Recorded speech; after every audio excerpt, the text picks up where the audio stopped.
दादा मला माफ करा असं म्हणणाऱ्या एका आमदाराचा व्हिडिओ सोशल मीडियावरती व्हायरल झाला होता. अजितदादांच्या निधनानंतर एका शोक सभेत अनेक नेत्यांनी कार्यकर्त्यांनी दादांविषयी आपल्या भावना मांडल्या होत्या. तिथेच्या आमदारांनी काही सेकंदातच व्यासपीठ सोडलं होतं आणि त्यांच्या तोंडातून फक्त एकच वाक्य बाहेर पडलं, ते म्हणजे दादा मला माफ करा.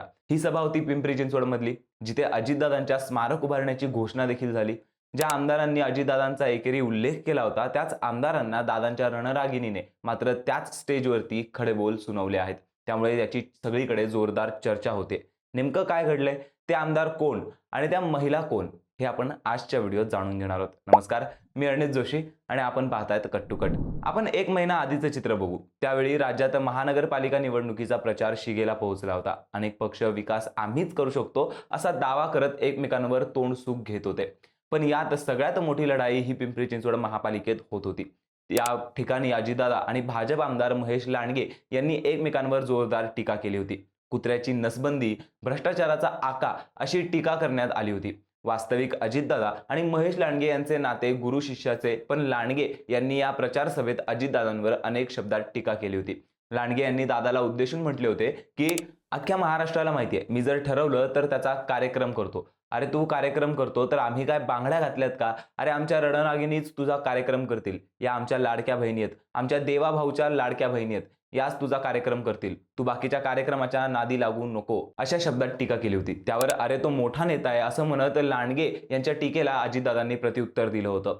ही निवडणूक चांगलीच गाजली होती, पण त्यानंतर 15 दिवसात अजितदादांचं दुर्दैवी निधन झालं. त्यामुळे पिंपरीत आयोजित शोक सभेत महेश लांडगे यांनी दादांची जाहीर माफी मागितली. अजित पवार यांना श्रद्धांजली वाहण्यासाठी सर्व पक्षीय, सामाजिक संघटना, संस्था यांच्या वतीने शोक सभेचे आयोजन करण्यात आले होते. त्यावेळी लांडगे बोलत होते की आपल्या सर्वांच्या आयुष्यात एक दिवस जड अंतकरणानं आलेला आहे. मी अजितदादांना भावपूर्ण श्रद्धांजली अर्पण करतो आणि दादा मला माफ करा, असं म्हणत महेश लांडगेंनी 40 सेकंदातच मंच सोडला.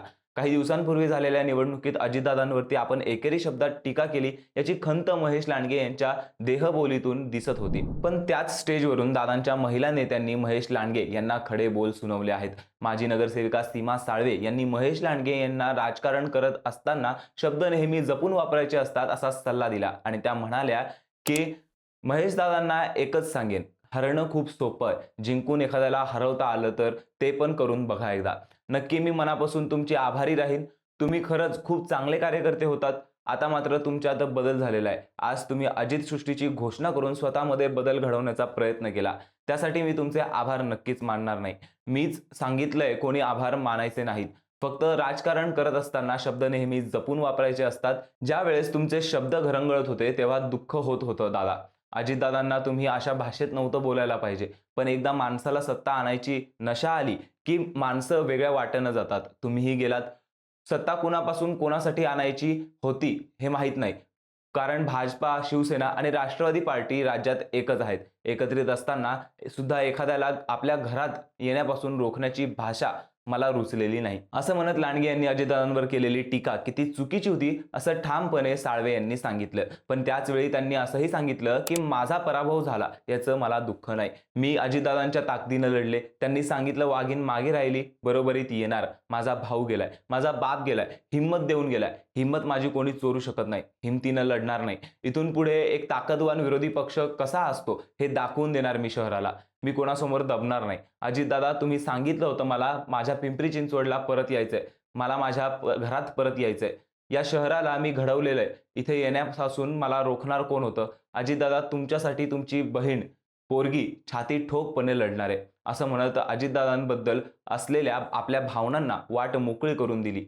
तसं पाहायला गेलं तर सीमा साळवे यांनी निवडणुकीत भाजपपातून राष्ट्रवादीत प्रवेश केला होता. सीमा साळवे यांच्या राजकारणाची सुरुवात शिवसेनेतून झाली होती. त्यांनी 2007 साली पहिली निवडणूक शिवसेना पक्षाकडून लढवली होती. त्यावेळी त्या विजयी देखील झाल्या होत्या. साळवे यांनी 2012 साली शिवसेनेकडून दुसऱ्यांदा निवडणूक लढवली आणि जिंकली सुद्धा. त्यावेळी त्यांनी महानगरपालिकेतील भ्रष्टाचारावर जोरदार प्रहार केला होता.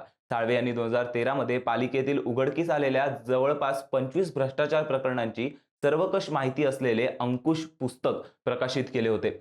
याची त्यावेळी जोरदार चर्चा झाली होती. पिंपरी महापालिकेतील TDR घोटाळा, 2 पुरू रेषा, BRTS, सिटी सेंटर, झोपडपट्टी पुनर्वसन प्रकल्प, घरकुल योजना, घनकचरा व्यवस्थापन, बचत गट अनुदान, ताथवडे विकास आराखडा आदी या प्रकरणांमधील सावळा गोंधळ सीमा साळवे यांनी उघड केला होता. पुढे साळवे यांनी 2017च्या महापालिका निवडणुकीआधी भाजपात प्रवेश केला होता. तिथेही त्यांनी विजय मिळवत सलग तिसऱ्यांदा विजय नोंदवला. यावेळी पक्षाने साळवे यांना स्थायी समितीचे सभापती होण्याचा मान दिला. त्या 2017 ते 2018 या काळात सभापती होत्या. पुढे त्यांनी 2019 मध्ये अमरावती जिल्ह्यातील दर्यापूर विधानसभा मतदारसंघातून अपक्ष म्हणून नशीब आजमावले होते, परंतु त्यात त्यांना यश मिळाले नाही. त्यांना अवघी 18,429 मते मिळाली. तर काँग्रेसच्या बळवंत वानखेडे यांनी भाजपच्या रमेश बुंदिले यांचा पराभव करत विजय मिळवला होता. पुढे 2019 ते 2024 या काळात साळवे यांनी भाजप विरोधात मोहीमच उडवली होती. एकेकाळी कट्टर असलेल्या सीमा साळवे यांचे कालांतराने जगताप लांडगे यांच्यासोबत राजकीय मतभेद निर्माण झाले. किंबहुना चिंचवडचे विद्यमान आमदार शंकर जगताप यांनीही साळवे यांच्याशी जुळवून घेतलं नाही. त्यांनी अजितदादांसोबत काम करण्यास सुरुवात केली होती. त्यामुळे सीमा साळवे यांनी या महापालिका निवडणुकीत राष्ट्रवादीत प्रवेश केला होता. त्यांना प्रभाग क्रमांक 8 मधून उमेदवारी देण्यात आली होती, पण भाजपच्या डॉक्टर सुहास कांबळे यांनी त्यांचा पराभव केला. त्यामुळे विजयाचा चौकार मारण्यात साळवे यांना अपयश आले. सीमा साळवे यांनी त्यांच्या राजकीय कारकिर्दीत नेहमीच अभ्यासू नगरसेविका आणि भ्रष्टाचार विरोधात लढणाऱ्या नेत्या अशी ओळख जपली आहे. निवडणुकीत पराभव झाला असला तरी पिंपरी चिंचवडमधील नागरी प्रश्न आणि महापालिकेतील भ्रष्टाचाराविरोधातील त्यांचा लढा त्यांनी माहिती अधिकार आणि सामाजिक कार्याच्या माध्यमातून चालू ठेवण्याचे संकेत दिले आहेत. महेश लांडगे यांनी अजितदादा पवार यांच्या महाराष्ट्राच्या विकासातील योगदानाला सन्मान देण्यासाठी आणि कृतज्ञता व्यक्त करण्यासाठी अजित सृष्टी उभारण्याचा निर्णय घेतलाय. चिंचवड येथील डीमार्ट समोरील 33.86 एकर जागेत उभारण्यात येत असलेल्या नवीन प्रशासकीय संकुलात ही सृष्टी उभारली जाणार आहे. या ठिकाणी इमारतीच्या आवारात अजितदादांचा पूर्णाकृती ब्रॉन्झ पुतळा असलेले स्मारक उभारण्यात येणार आहे. स्मारकासह नवीन सभागृहाचे नाव अजितदादा पवार सभागृह ठेवण्याची संकल्पना असून शहराच्या स्थापनेपासून आजपर्यंत विकास प्रवास आणि भविष्यातील नियोजन अधोरेखित करणारी अजित सृष्टी उभारण्यात येणार आहे. हे स्मारक भावी पिढ्यांना लोकसेवेची प्रेरणा देईल आणि हीच अजितदादांना खरी श्रद्धांजली ठरेल. तसेच जुन्या महापालिका सभागृहात अजितदादांचे तैलचित्र तातडीने बसवले जावे आणि नवीन इमारतीच्या आवारात स्मारक उभारण्याचे निर्णय लवकरात लवकर घेण्यात यावे, अशा सूचना यावेळी आमदार महेश लांडगे यांनी दिल्या आहेत. पण साळवे यांनी लांडगे ही सृष्टी उभी करून प्रायश्चित घेत असल्याचा दावा केला होता. आता आगामी काळात अजितदादांविषयी पिंपरी चिंचवडचे राजकारण कसे असेल हे पाहणे महत्त्वाचे ठरणार आहे. याविषयी तुम्हाला काय वाटतं? कमेंट करून नक्की सांगा.